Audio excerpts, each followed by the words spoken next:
Why did the wallet go to therapy? Because it lost its sense of worth.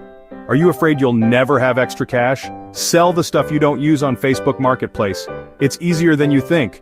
Facebook Marketplace isn't just for your mom's friends. It's where young adults like us are flipping clutter into cash every single day.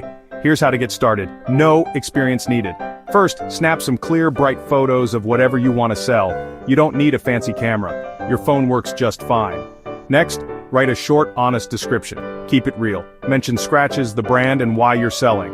People love transparency. Now, set your price. Search Marketplace for similar items to see what they're going for. Pricing a little lower can mean a faster sale. When someone messages you, respond quickly. Be friendly but keep it safe. Always meet in busy public spots or use porch pickup if possible. Once you've made the sale, celebrate. You just turned clutter into cash and got one step closer to that weekend trip or your next big goal. The best part? You can repeat this with just about anything you're not using.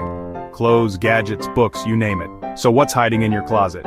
List it, sell it, and let your stuff make money for you without ever leaving home. Ready to turn your space into your side hustle? Jump into Facebook Marketplace and see what you can sell today. Before you go, visit the link in my profile to get access, and don't forget to like and subscribe so I can make more videos for you.